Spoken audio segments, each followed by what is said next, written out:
Hello friends, नमस्कार। आप सभी का स्वागत है मैथ्स विद निर्भय यूट्यूब क्लासेस में। दोस्तों, हम लोग पिछले वीडियो में यूक्लिड विभाजन प्रमेय के परिभाषा और यूक्लिड विभाजन प्रमेय के सहायता से दो धनात्मक पूर्णांकों के एचसीएफ को निकालने की विधि के बारे में हम लोग पढ़े थे। आज फिर हम लोग एक और प्रश्न यूक्लिड विभाजन प्रमेय की सहायता से निकालना सीखेंगे। चूंकि यह टॉपिक बहुत महत्वपूर्ण है, इसलिए इससे संबंधित प्रश्नों को हल करने की प्रैक्टिस बहुत जरूरी है। आइए हम लोग प्रश्न हल करते हैं। प्रश्न हमारा है कि 4052 और 12576 का एचसीएफ यूक्लिड विभाजन प्रमेय से ज्ञात कीजिए। आपके बोर्ड पर दिख रहा होगा, एक प्रश्न दिया है जिसमें दो धनात्मक पूर्णांक है 4052 और एक 12576 और इनका एचसीएफ हमको ज्ञात करना है यूक्लिड विभाजन प्रमेय की सहायता से। आइए हम लोग शुरू करते हैं। हम आपको बताए थे, आइए इधर एक समरी हम लिख लेते हैं। यूक्लिड विभाजन का प्रमेय क्या होता है? अगर दो धनात्मक पूर्णांक ए और बी हों और वहां क्यू और आर ऐसे संख्याएं हों, धन पूर्णांक हो जो अस्तित्व में हो कि a equal to B Q plus R, जहां आर की वैल्यू होगी 0 से बड़ा या बराबर और बी से क्या होगी, छोटा होगी। ठीक है, यही है हमारा यूक्लिड विभाजन प्रमेय। चलिए आइए इसी रूप में हम इसको सॉल्व करते हैं। यहाँ बी ए का मान कितना है 12576 और बी का मान कितना है 4052। अब हम क्या करेंगे कि बड़े वाले संख्या में हम छोटे वाले संख्या से क्या करते हैं, भाग करते हैं। तो आइए 12576 में हम इधर किनारे 4052 से भाग दे करके देखते हैं कितने बार में भाग जाता है। कितने बार में भाग जाएगा आप देख सकते हैं, 4 3 12 लगभग 3 बार में जाएगा। चेक कर लेते हैं, 3 दूना 6, 3 5 15, 3 0 1, 3 चौको 12, यानी 0 2 और 4। अब आप देख सकते हैं कि 4052 से हम 12576 में भाग दे रहे हैं, तो भाग जा रहा है कितने बार में, 3 बार में। यानी यह हो गया भाज बराबर, इससे भाग दे रहे हैं, हो गया भाजक गुणे भागफल 3 और धन शेषफल कितना हो गया 20, 420। ठीक है, अब देखिए यूक्लिड विभाजन का प्रमेय क्या कहता है कि जब तक रिमाइंडर 0 नहीं आता है तब तक इस प्रक्रिया को हम क्या करते हैं, आगे बढ़ाते जाते हैं। क्योंकि यहाँ रिमाइंडर 0 नहीं है तो फिर अगला स्टेप हम बढ़ाएंगे और अगला स्टेप हमारा क्या होगा, इसका जो विभाजक होगा, भाजक होगा, वह भाजक और इसके रिमाइंडर को हम एक साथ लेंगे और इसका भाजक बन जाएगा भाज्य और इसका रिमाइंडर बन जाएगा भाजक। समझ रहे हैं आप? अब 4052 में 420 से भाग दीजिए। 4052 में 420 से भाग देके देखिए कै बार में जा रहा है, लगभग 9 बार में जाएगा। ये 9 0 0, 9 दूना 18 और 9 चौको 36 1 37। देखिए भाग देके 2 घटाइए 15 में से 8 गया, 8 7 15, यहाँ 9 में 7 गया 2, यहाँ खत्म, 272। यानी कितने बार में भाग गया, 9 बार में गया और रिमाइंडर बच गया अपना 272। अभी भी रिमाइंडर 0 नहीं हुआ, यानी शेषफल 0 नहीं हुआ। तो फिर अब इसको भाज्य बनाएंगे और इसको भाजक बनाएंगे, यानी 420 को अब 272 से भाग देंगे और देखेंगे कितने बार में भाग जा रहा है। तो 420 में भाग दीजिए 272 का, 2 बार में अगर आप भाग ले जाते हैं तो अधिक चला जाएगा, तो 1 बार में भाग जाएगा। 10 में से 2 गया 8, यहाँ 11 में 7 गया 4 और यहाँ 148। यानी आप देख सकते हैं 1 बार में भाग जाएगा और आपका रिमाइंडर बच गया 148। और फिर रिमाइंडर आपका 0 नहीं हुआ तो फिर अगला स्टेप बढ़ाएंगे और फिर इसको बनाएंगे भाज 272 को और 148 को बनाएंगे भाजक। अब भाग देके देखिए तो इसमें भी 2 बार में भाग नहीं जाएगा। 272 में भाग देके देखिए 148 से, 272 में 148 से भाग देके देखिए 2 बार में, 2 8 16, 2 चौक 8 1 9 2 1 में 2 ज्यादा हो जा रहा है तो कितने बार में जाएगा, 1 बार में जाएगा। तो 148 से करने 148 और कितना बच जाएगा अपना रिमाइंडर, तो 12 में से 8 गया 4 और यहाँ 6 में से 4 गया 2 और 124। कितना बच गया अपना 124 रिमाइंडर बच गया। अब फिर रिमाइंडर 0 नहीं हुआ तो फिर अगला स्टेप 148 को भाज्य बनाएंगे और 124 को भाजक बनाएंगे। अब बताइए कितने बार में भाग जाएगा, यह जाएगा 1 बार में और यहाँ शेषफल कितना बच जाएगा 24। ठीक है, अब देखिए फिर रिमाइंडर 0 नहीं हुआ तो फिर इसको बनाएंगे 124 बराबर इस 24 को भाजक और गुणे कितना बार में भाग जाएगा, तो 24 पचे 120 और यहाँ बच जाएगा आपका 4। अभी भी रिमाइंडर 0 नहीं हुआ, फिर एक स्टेप और आगे बढ़ाएंगे। अब इसको फिर भाज्य बनाएंगे और इसको भाजक और 4 छक्के 24।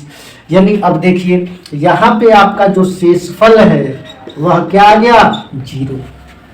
और यूक्लिड का प्रमेय क्या कहता है, आप तब तक भाग की प्रक्रिया बढ़ाएंगे, आप तब तक इसको आगे बढ़ाएंगे जब तक कि रिमाइंडर 0 नहीं आ जाता है। जहां रिमाइंडर 0 आ जाता है ना, उसका जो भाजक होता है वही उसका HCF होता है। तो आप बताइए इसका भाजक क्या है, 4 है, 4 है ना। तो अब शेषफल यहाँ 0 आ गया तो लिखेंगे चूंकि शेषफल 0 है तथा भाजक कितना है, 4, भाजक कितना है, 4, अतः HCF ऑफ यानी 4052 और 12576 का जो HCF हो जाएगा वो कितना हो जाएगा, 4 हो जाएगा। कितना हो जाएगा बाबू, 4 हो जाएगा। ठीक है, लिख लीजिए। मैं आशा करता हूं आप सबको समझ में आया होगा, लिख लीजिए।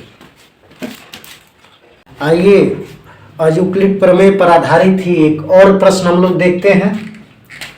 2520 और 6600 का HCF यूक्लिड विभाजन प्रमेय से ज्ञात कीजिए। जैसा कि हम लोग अभी पिछले प्रश्न को सॉल्व किए हैं, तो उसमें हम क्या किए हैं, जो सबसे बड़ी संख्या है उसको हम लोग भाज्य माने हैं और जो छोटी संख्या उसको हम लोग क्या माने हैं, भाजक माने हैं। और इस भाज्य को इस भाजक के गुणनफल के रूप में हम लोग क्या किए, लिखे हैं।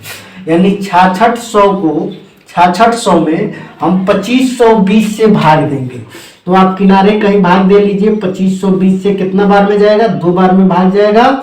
ठीक है, 0 यहाँ 10 में से 4 गया 6, यहाँ 5 और 1, 1560, यानी भाग जाएगा 2 बार में। सॉरी, यहाँ 2520 से अगर भाग देंगे तो कितना भागफल आएगा, 2, और शेषफल हमारा बच जाएगा 1560। शेषफल कितना बच जाएगा, 1560। ठीक है, अब क्या करते हैं, अब फिर चूंकि रिमाइंडर यानी शेषफल 0 नहीं है तो फिर इसको भाज्य बनाएंगे और इसको क्या बनाएंगे, भाजक बनाएंगे। तो 1560 से भाग देंगे अब किस में, 2520 में। तो ये भाग जाएगा 1 बार में, क्योंकि 2 बार में अगर भाग देंगे 15 दूना 30 और यहाँ 25 ही है तो ज्यादा हो जाएगा, 1 बार में भाग जाएगा। तो 2520 से 1560 अगर हम घटाते हैं तो 12 में से 6 गया 6, यहाँ 14 में से 5 गया 9, 5 14, यानी कि आपका बच जाएगा कितना, 960। कितना बच जाएगा, 960। अब देखिए या फिर रिमाइंडर 0 नहीं है तो फिर अगला स्टेप 1560 को भाज्य बनाएंगे और 960 को भाजक। अब कितना बार में भाग जाएगा, ये भी भाग जाएगा 1 बार में, 1 बार में भाग जाएगा। तो 1560 में से अब घटाएंगे 960 तो कितना बच जाएगा, 9 6 15, यानी यहाँ बच जाएगा आपका 600। आया बात समझ में। फिर आपका शेषफल 0 नहीं हुआ तो फिर इसी प्रक्रिया को आगे बढ़ाएंगे, यानी अब 600 से भाग देंगे तो कई बार में भाग जाएगा, 1 बार में, और शेषफल आपका बच जाएगा 360। ठीक है, फिर शेषफल 0 नहीं हुआ, फिर आगे बढ़ाएंगे, 360 से भाग देंगे, कितना बार में जाएगा, 1 बार में जाएगा, और आपका शेषफल कितना बच जाएगा, 240। ठीक है, फिर भाग नहीं जाएगा तो फिर इसको आगे बढ़ाएंगे, 360 को भाज्य बनाएंगे, 240 को भाजक, 1 बार में भाग जाएगा, और आपका शेषफल कितना आ जाएगा, अभी आपका शेषफल आ जाएगा, अब इसमें जोड़ेंगे आप मान लीजिए 60 और 60 120, यानी आपका शेषफल आ गया 120। अब बताइए 120 0 है नहीं, फिर आगे बढ़ाइए, फिर इसको भाज्य बनाइए 240 को। अब कितने बार में भाग चला जाएगा, 2 बार में भाग चला जाएगा, और आपका यहाँ शेषफल क्या बच जाएगा, 0। और जहां आपका शेषफल 0 हुआ उस चरण का जो भाजक होगा ना वही आपका HCF होगा। यानी इस चरण में शेषफल यहाँ 0 आ गया तो इसका भाजक क्या है, इसका भाजक है 120। इसका मतलब HCF जो होगा 2520 का और 6600 का वो कितना हो जाएगा, 120। यही आपका उत्तर है। ठीक है, लिख लीजिए। मैं आशा करता हूं कि आप सभी को समझ में आ गया होगा। आप अब अगला हम मिलते हैं नेक्स्ट वीडियो में। अगर आप नए हैं तो इस चैनल को लाइक कर दीजिए, सब्सक्राइब कर दीजिए और कमेंट जरूर करिए। जहां भी आपको न समझ में आए या जिस भी टॉपिक को आपको पढ़ना हो, आप एक बार कमेंट जरूर करें, हम उस टॉपिक को समझाने का प्रयास करेंगे। और चैनल को सब्सक्राइब जरूर कर दीजिए, बेल आइकन को दबा दीजिए ताकि जब भी कोई वीडियो अपलोड हो सबसे पहले नोटिफिकेशन आप तक पहुंचे। धन्यवाद।